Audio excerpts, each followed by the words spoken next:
Dati po akong born again and layo po. Ngayon po magbabalik loob po ako sa Diyos. Ngayon po nagsusuri po ako ngayon. And recently po, noong mga nakaraan, meron po akong nakausap na isang pastor. Isang born again pastor po. Hindi ko na po sasabihin kung anong pangalan po nung samahan nila. Naniniwala po sila sa one save, forever save po, or one save, always save.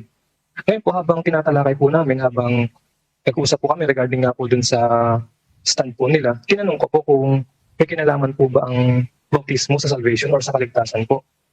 Ang sabi po nung pastor po nila ay hindi daw po. Wala daw pong kinalaman ang bautismo sa salvation. Totoo po ba ito? Kasinungalingang malaki yan, kapatid na Mark. Ba't naman uutos ni Kristo kung walang kinalaman sa salvation? 28:19 ng Mateo. Ikaw, gumamit ka ng logic. Ang Kristo laging nagsasalita ng totoo. 28:19 ng Mateo. Pakinggan mo. Dahil dito, magsiyaon nga kayo at gumawa kayo ng mga alagad sa lahat ng bansa na sila'y inyong bautismuhan sa pangalan ng Ama at ng Anak at ng Espiritu Santo. Pinapabautismohan tapos walang kinalaman ng bautismo. Tanungin natin ng Panginoong Jesus, bakit kailangan pang magbautismo? Anong dahil? 22:16 ng Gawa. Pakinggan mo At ngayon, bakit ka tumitigil? Magtindig ka at ikaw ay magbautismo at hugasan mo ang iyong mga kasalanan na tumatawag sa kaniyang pangalan. Ang bautismo pala, paghuhugas ng kasalanan. Pagsisisi, kalakip ang paghuhugas ng kasalanan. Yun ang simbolo ng bautismo na washing away of sins. Yan po ang sinasabi. Kasi sa panahong Israel, para ka mapatawad sa kasalanan, nagkasala ka, maghahain ka ng tupa, ng baka, ng kambing, ng bulong baka, para mapatawad ang kasalanan mo. Mga handog sa kasalanan yan, doon sa aklat ng Ebreo. Pero sa panahong Kristiyano, inalis na yung batas ni Moises. Ang batas ni Kristo para mapatawad ang kasalanan, bautismo. Lahat ng kasalanan ginawa mo sa buong buhay mo, mapapatawad sa bautismo. Ngayon, pagkatapos mong mabautismohan, lalakad ka na sa pagbabagong buhay. 4 ng Roma, 6:4. Tayo nga'y nangalibing na kalakip niya sa pamamagitan ng bautismo sa kamatayan, na kung paanong si Kristo ay nabuhay na mag-uli sa mga patay sa pamamagitan ng kaluwalhatian ng Ama, ay gayon din naman tayo'y makalalakad sa panibagong buhay. Kita mo? Yan palang bautismo, simbolismo yan ng paglilibing. Ililibing yung pagkatao mong masama.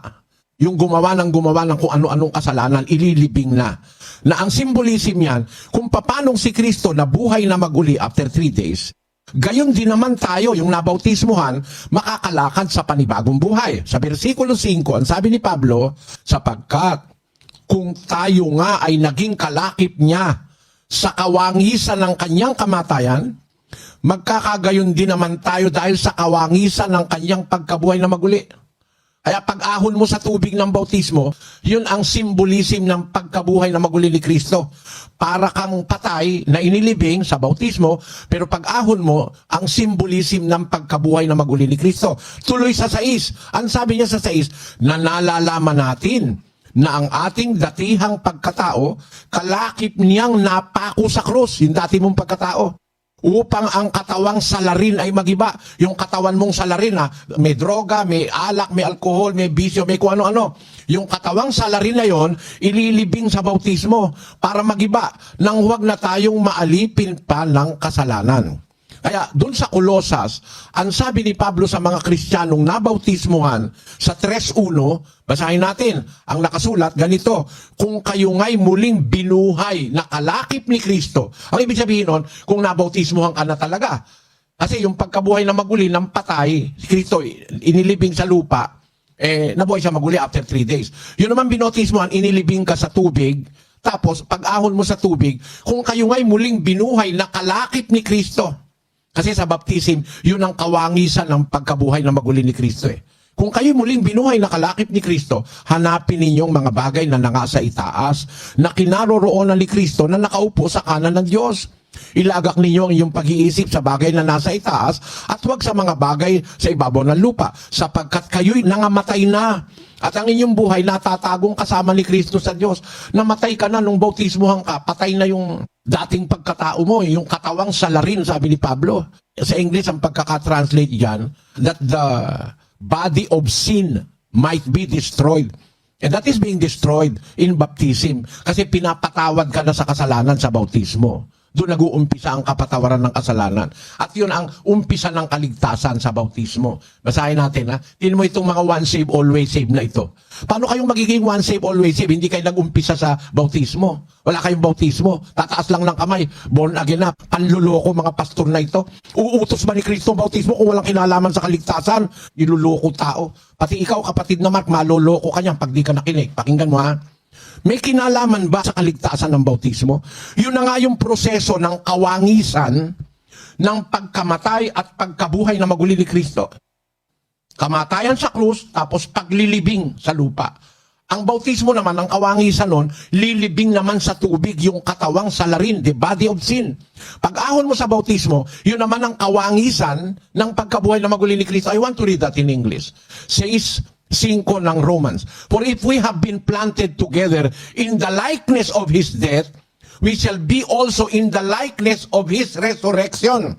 Verse 6, ang sabi, knowing this, that our old man is crucified with Him, that the body of sin might be destroyed, that henceforth we should not serve sin. Mag-uumpisa sa bautismo, makakalaya ka sa kasalanan. Kasi yung katawang salarin, yung body of sin, nalubog na sa bautismo. The likeness of the death and the resurrection of the Lord Jesus Christ, ang bautismo. Ngayon, may kinalaman ba yun sa kaligtasan? Basahin natin ang unang Pedro, kapatid na Daniel. Tulugan mo ha, kapatid na Mark 3:20 ng unang Pedro. Na ng unang panahon ay mga suwail, na ang pagpapahinuhod ng Diyos ay nanatili noong mga araw ni Noe, samantalang inihahanda ang daong, na sa loob nito'y kakaunti, sa makatwid ay 8 kaluluwa ang nangaligtas sa pamamagitan ng tubig. Pakinggan mo mabuti, kapatid na Rona, noong panahon ni Noe, 8 kaluluwa ang naligtas sa pamamagitan ng tubig.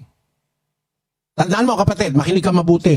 8 kaluluwang naligtas sa pamamagitan ng tubig. Ano nagligtas doon kay Noe? 8 silang kaluluwa. Yung kaluluwa nila nailigtas ng tubig. Were saved by water. Wherein few, that is 8 souls, were saved by water. Ang water, yung dilubyo ang nagligtas kay Noe doon sa kanilang kaluluwa. Bakit? Noon maraming namatay, nalunod. Alin ba nalulunod? Hindi naman yung kaluluwa nalulunod eh. Ang nalulunod yung katawan. Kaya patay lahat ng tao sa panahon ni Noe. Pero yung kaluluwa ni Noe at ng kanyang asawa at mga anak, manugang, 8 sila. Naligtas ang kanilang kaluluwa sa pamamagitan ng tubig. Bakit? Yung tubig ang nag-alis ng lahat ng masama sa mundo. Lahat ng kurap, lahat ng barumbado, lahat ng bisyoso, namatay sa dilubyo. Natira lang 8 kaluluwa. Naligtas sila. Paano sila naligtas? Hindi na sila mahahawahan nung kasamaan sa kanilang panahon. Yung corruption na nangyayari sa buong mundo, hindi sila na mahahawahan nun. Pinatay lahat ng Diyos yun. Ang ipinampatay tubig, yung dilubyo. Ang ikinaligtas naman nila Noe, yung tubig na yon. Kasi yung tubig na yon, ang nag-alis ng lahat ng kasamaan sa mundo. Uulitin ko, kapatid na Mark, uulitin ko, sundan mo ako ha. O, patingnan mo sa screen mo. Na ng unang panahon mga suwail, na ang pagpapahinuhod ng Diyos na natili nung mga araw ni Noe. Samantalang inihahanda ang daong na sa loob nito kakaunti. Sa makatwid, 8 kaluluwa ang nangaligtas sa pamamagitan ng tubig na ayon sa tunay na kahawig ngayon nagligtas sa makatwid bagay ang bautismo. Sasabihin mo lang kinalaman sa kaligtasan yan. Ang tunay na kahawig ngayon sa panahong Kristiyano, nung tubig na naglinis ng lahat ng kasamaan sa panahon ni Noe, ang tunay na kahawig ngayon, nagliligtas ngayon ang tubig ng bautismo. Lahat ng kasamaan sa pagkatao mo, lilinisin ng tubig ng bautismo. Hindi sa pag-aalis ng karumihan ng laman. Maaaring yung laman mo, may toxins. Yung laman mo, mayroong mga undesirable. Maaaring mayroong kang buni, maaaring mayroong kang leprosy. Hindi yun ang layo ng bautismo. Hindi ang pag-aalis ng karumihan ng laman, kundi sa paghiling ng isang mabuting budhi sa Diyos. Ang unang nililinis ng bautismo ay ang budhi ng tao. Yun ang larawan ng dilubyo sa panahon ni Noe. Nilinis lahat ng korupsyon sa mundo. At sa ating pagkatao ngayon, ang bautismo ang maglilinis ng lahat ng karumihan ng budi. Maaaring pagkabautismo mo, andun pa rin yung buni mo. Andun pa rin yung toxin sa katawan mo. Kasi hindi naman yun ang layo ng bautismo eh. Ang layo ng bautismo, maglinis ng budi. Ayon sa tunay na kahawig ngayon, nagligtas sa makatwid bagay ang bautismo.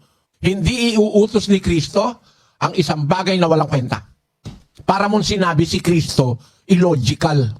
Ikaw na lang mag-isa mo, si Kristo hindi. The Christ of the Bible is never illogical. Is never nonsense. Paano ka magiging saved? Ang umpisa ng salvation ay bautismo. Ayaw mo ng bautismo. Kaya, once damned, you are always damned. Yan ang mangyayari sa'yo. Naintindihan mo punto, kapatid na Mark? Opo, malinaw na malinaw po. Kasi nagtataka din po ako kung paano po nangyari yun. Ang sabi lang po kasi nila, i-accept lang daw po si Jesus Christ as the Savior po, na tinubos nga po ni Jesus Christ yung blood, and masisave po tayo lahat by His blood po. Sorry kung magulo. Pilosopya lang kasi ng pastor yun eh. Para sinisimplify lang. Accept mo lang si Jesus Christ as your personal Savior. Yun lang personal Savior, malaking kagaguhan yun eh. Gumagamit mismo ng salitang hindi nila naiintindihan. Paano naging personal Savior mo si Kristo? Did you meet Him personally? When you speak of personal, what does it mean? Personal property, no? Personal belongings. It is physical, personal. Personal. May mababasa ba sa Biblia, personal Savior? Pakibasa mo, kapatid na Daniel. Ito po, searching for personal Savior in Bible version, all 70 English translations. Mula po Genesis hanggang Revelation. Ang resulta, no word or phrase found. Lahat ng English translation sa Bible, wala nga sa English Bible ng personal Savior eh. Tapos nag-invento kayo personal Savior, tatanggapin mo personal Savior. How can you accept Him as your personal Savior when He is not in person anymore now? He is in heaven, in the Spirit, in heaven. Paano mo sasabihin siya personal Savior mo? At saka, maraming relationship kay Kristo, kapatid na Mark. Maraming relationship kay Kristo. Ang isang relationship, alipin at Panginoon. He is the Lord, we are His servant. Ang isa pang relation, afterwards, hindi ko na kayo tatawaging mga alipin. Nakagraduate ka na sa pagkaalipin. Tatawagin ko na kayo kaibigan. Kaya, isang relation, magkaibigan na kayo. 15-15 ng Juan. Hindi ko na kayo tatawaging mga alipin, sapagkat hindi nalalaman ng alipin kung ano ang ginagawa ng kaniyang Panginoon. Ngunit tinatawag ko kayong mga kaibigan, sapagkat ang lahat ng mga bagay na narinig ko sa aking Ama ay mga ipinakilala ko sa inyo. If you are elevated or promoted to that relationship of being a friend of Christ, malalaman mo lahat ng bagay na ipinakilala sa kanya ng Ama. Kasi kung alipin ka lang, meron kang hindi alam eh. Ganun ang alipin, hindi nag-uusisa sa Panginoon niya yun eh. At hindi pinagtatapatan ng lahat ng bagay ng Panginoon ang kanyang alipin. Mag-uumpisa ka sa pagiging alipin ni Kristo. Tapos, pwede kang ma-elevate dun sa pagiging kaibigan ni Kristo. Meron pang relationship na isa, yung kapatid ka ni Kristo. Basahin natin ang Roma. Pakinggan niyo ang nakasulat sa Roma 8:29.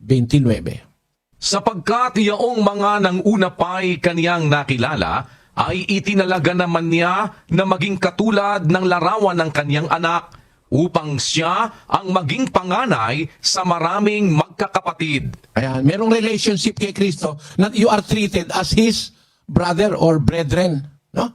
Isa yan sa relationship kay Kristo. Yan ang sinasabi niyong personal relationship. Maraming relationship eh. Asan ka dyan? Relationship as a servant to the Lord, or as a friend to a friend, or as a brother to an older brother. Ito, relationship ito kay Kristo. Pinaliwanag ba ito sa born again? 2:11 ng Ebreo. Pakinggan nyo.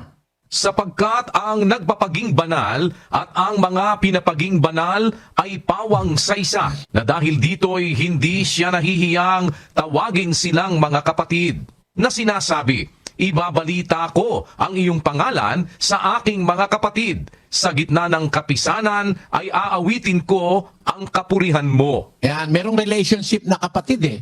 Babalita ko pangalan mo sa aking mga kapatid. Aawit ako ng kapurihan mo. Kaya aawit si Kristo sa gitna ng kapisanan. Magkakapatid, umaawit tayo. Umaawit din si Kristo para sa Ama. Yan, relationship yan. And ultimately, ang isa pang relationship ni Kristo sa kanyang mga lingkod, basahin natin ang 21:5 ng Juan. Sa kanila nga'y sinabi ni Jesus, "Mga anak, mayroon baga kayong anumang makakain?" Nagsisagot sila sa kanya, "Wala." Naghahanap ng pagkain sa Panginoon sa Kristo kasi alam niya yung mga apostol, nangingisda magdamag, walang mahuli kahit isa eh. Tinanong niya ngayon, "Mga anak, meron na ba kayong makakain?" Nagsisagot sila, "Wala." Anong sumunod na talata? 6. At kaniyang sinabi sa kanila, "Ihulog ninyo ang lambat sa dakong kanan ng daong at makakasumpong kayo." Inihulog nga nila at hindi na nila mahila dahil sa karamihan ng mga isda. Ayan, yan sa punto na yan, tinatawag niya ang kanyang mga alagad na anak. Merong relationship na anak at magulang kay Kristo. Dumating sa panahong tinawag niya ang mga apostol, mga anak. No? Ang katunayan, balik tayo sa Hebreo 2:11, tuloy-tuloy mo kapatid na Daniel. Sapagkat ang nagpapaging banal at ang mga pinapaging banal ay pawang sa isa, na dahil dito'y hindi siya nahihiyang tawagin silang mga kapatid, na sinasabi, "Ibabalita ko ang iyong pangalan sa aking mga kapatid, sa gitna ng kapisanan ay aawitin ko ang kapurihan mo. At muli, ilalaga ko ang aking pagkakatiwala sa kanya. At muli, narito, ako at ang mga anak na ibinigay sa akin ng Diyos." Meron siyang relationship na ama sa anak. Sabi niya sa kanyang salita sa hula, "Muli, narito ako at ang mga anak na ibinigay sa akin ng Diyos." May relationship na magulang sa anak, alipin sa Panginoon, kaibigan sa kaibigan, kapatid sa kapatid, magulang sa anak, at ultimately, asawa. In the marriage of the Lamb, na doon magaganap sa bagong langit at bagong lupa. Nakita mo kapatid? Kaya sasabihin, personal relationship. Wala sa Biblia yan. Kung a-analyze mo ang lahat ng relationship that can be established between you and Christ, saan kalalagay? No? Personal relationship. Kayo na lang, mga pastor, ng mahilig kayong mag-imbento ng mga kung ano-ano, wala sa Biblia. Wala sa Biblia ang personal relationship. Lalong wala sa Biblia personal Savior. Because Christ is the Savior of the body or the church. Hindi siya personal Savior sa kanino mang kahit isa.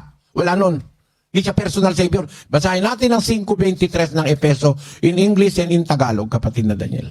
"For the husband is the head of the wife, even as Christ is the head of the church, and he is the Savior of the body." Christ is the Savior of the body. What is the body that He is going to save? Colossians 1:18. "And he is the head of the body, the church." He's going to save the church or the body. Because He is the head of the body. And the body is the church. So He's not a personal Savior to anybody. He is a Savior designated by God to save the church or the body. The body is the church. He will save the church or the body. Personal Savior mo ba yan? Personal Savior daw nila si Kristo. How special you are for you to claim that Christ is your personal Savior? Nadaya naman itong mga Pilipino. Hindi kasi nagbabasa ng Biblia eh. Magbasa kasi kayo ng Biblia. Lahat ng ituro sa inyo ng Amerikano, kinokopya nyo. Nangungopya na kayo sa internet para magturo ka rin magpastor. Mali yan, mga kababayan. Matuto sana tayo. Matuto tayo ng tumanggap ng totoong nasa Biblia. Christ is the Savior of the body. Siya ang tagapagligtas ng katawan. Ang katawan ay ang iglesia. Sabi sa Colosas 1:18. At siya ang ulo ng katawan sa makatwid bagay ng iglesia. Ayan, yung katawan kanyang ililigtas, yung iglesia, hindi personal yun. Hindi personal Savior, ano? He's the Savior of the church. He will save the church. Kaya nga pagpunta niya rito sa lupa, bubuhayin niyang mag-uli yung nangamatay kay Kristo at yung natitirang buhay, aagawin niya. No? Bubuhayin niya, tapos aagawin niya lahat sila sama-sama. Kaya hindi siya personal Savior. When He is culminating His duty as a Savior, He will save the entire church. The church of the Bible. Pero para sabihin mo, personal Savior, you're making yourself very distinguished. Wala sa ideya ng Biblia yan. Christ is the Savior of the church. Christ is the Savior of everybody that believes in Him. Not a personal Savior to anyone. Naintindihan mo, kapatid na Mark? Ang malinaw na malinaw po. Clear po. Salamat sa Diyos. At sana maging guide mo yan. Huwag ka masyado nagpapapaniwala sa mga pastor ng born again. Mahilig mag-imbento yan eh. Once saved, always saved. Tapos you do not lose your salvation. Puro mali yan eh. Naumpisahan yan doon sa mga Bible Baptist na naniwala kay Calvin, na meron daw predestination, na ang tao nakapredestin na sa hell, kahit ano raw gawin mo, papunta ka rin sa hell. That is injustice, wala sa Biblia yon. Yan nyo, pag-aaralan po natin yan sa mga susunod nating pag-aaral. Salamat sa iyo kapatid na Mark. Salamat. Sana patuloy kang makinig. Huwag ka rin magagalit kung meron akong sinasabing mali laban dito sa mga pastor na ito. Nagbabasa kasi ako ng mga salin ng Biblia na mas matatanda. Pinapabuti kasi nila eh. Pero kung titignan mo talaga sa mga Greek at saka mga older manuscript, loko talaga yung mga yan eh. Mga loko-loko. Basahin mo dun sa Sambayan ng Pilipino, kapatid na Daniel. Tama yan dun sa original eh. Sila'y mga lokong nagmamarunong. At mga loko-loko. Mga loko yan. Eh, sabihin naman ng mga ipokritong pastor, yan si Soriano, kayo maniniwala dyan, masakit magsalita. Pag sinabi ng Biblia, pagtutuli, hindi ko pinapalitan gaya ng paring Katoliko. Biro mo yung pagtutuli, ginawa pagsusunat. Ano pagsusunat? No? Pagtutuli nandun. Circumcision sa Spanish, circuncidado. Ay, ibig sabihin, pag tinuli ang lalaki, talagang inaalis yung balat palibot. Kaya nga circumcision. Ibig sabihin ng palibot. Seréis circuncidados en la carne de vuestro prepucio. Yan ang tama eh. Circuncidado. Eh, miski na sa pagtutuli ngayon, marami mali eh. Hindi man inaalis yung balat eh. Yung balat, pagka may circumcision, inaalis yun para walang matirang balat doon sa prepucio. Bakit? Yun ang magpe-prevent para wag magkaroon ng maraming bakterya ang pag-aari ng lalaki sa pakinabang ng kanyang asawa. Maaring sa iba, masama ang salita ko eh, no? Pero yun ang nasa Biblia eh. Aba, palitan ba naman ng mga pare, susunatin ninyo ang laman ng prepucio? Susunatin. Hindi naman Tagalog yun eh. Hindi naman yun ang nasa Grego, hindi rin yun ang nasa Hebreo. Eh ako, yung nasa Hebreo, nakalagay, estupido. Eh, sabihin ko, estupido ka. Bakit? Eh, tinan mo, sabi ng estupido. 53:1 ng awit. Ang mangmang ay nagsabi sa puso niya, walang Diyos, nangapahamak sila. Itinalin sa Tagalog, ang mangmang nagsabi sa puso niya, walang Diyos. Nilagay mangmang. Eh, sa talagang wikang ginamit sa Hebreo, ang salita, now baul. Ang kahulugan, estupido. Eh kung indirekto ko bang sabihin ngayon, ang mga estupido nagsasabi walang Diyos. Kaya yung mga estupido, ang magsasabi na walang Diyos, estupido. Nagmumura ba ako noon? Hindi lang kayo sanay, kasi nasanay kayo sa mga pastor, mahusay magsalita, parang hindi makabasag pinggan, ang babait, pero manluloko. O, ibahin ninyo yung nakakakilala ng salita ng Diyos sa Biblia. Pag sinabi sa Biblia, ganon, di ko pinapalitan. Yun ang talagang gusto ko. Yung nasa Bibliang original ng mga matatandang salin, pinaganda lang nila sa mga salin ngayon. Sa English, mas maganda pa eh. The fool has set in his heart. Ang luko-luko, nagsabi sa kanyang puso, walang Diyos. Luko-luko pala yung mga yan. Ayan, yan po ang punto. Kaya para masanay lang kayo na makinig ng totoo, na pinagaganda, pati ng mga nag-translate, para wag magsalita ng parang masakit sa tenga, pinagaganda, mangmang daw. Eh, ang mangmang hindi naman exactly ang mangmang luko-luko eh. May mangmang hindi luko-luko eh. May mangmang hindi stupido eh. Si Pedro at si Juan nga, mga mangmang dahil hindi nag-aral eh. Eh, luko-luko ba yun? Mali, hindi mangmang yan. Hindi luko-luko yan si Pedro at si Juan. Pero mangmang dahil walang pinag-aralan. 4:13 ng gawa. Nang makita nga nila ang katapangan ni Pedro at ni Juan, pagkatalastas na sila yung mga taong walang pinag-aralan at mga mangmang, nagtaka sila. Ang mangmang, hindi ibig sabihin ko mangmang, stupido at luko-luko. Bakit? Merong mangmang dahil walang pinag-aralan. Doon dapat ikapit yung salitang mangmang. Pero para yung stupido at saka luko-luko, papalitan mo ng mangmang, ay nako, panluloko sa kapwa-tao yan. Kaya ako, kung alin yung nandun sa mga matatandang mga salin ng Biblia, yun ang ginagamit ko. Ngayon, pinagbibintangan ako na nagmumura. Eh, tinan mo, yung mga nakakaintinding nagsalin ng Biblia. O, basahin natin ang Sambayan ng Pilipino. Galatia 3:1. Tangang mga taga-Galasya. O, kita mo, mga taga-Galacia, tawag ni Pablo mga tanga sa 3. Tanga na ba kayo? Tanga na ba? Sabi sa Galacia. Sige, tama na muna.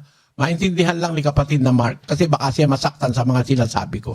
Kasi yung sinasabi ko may base sa Biblia, mga kababayan. Huwag po kayong magalit.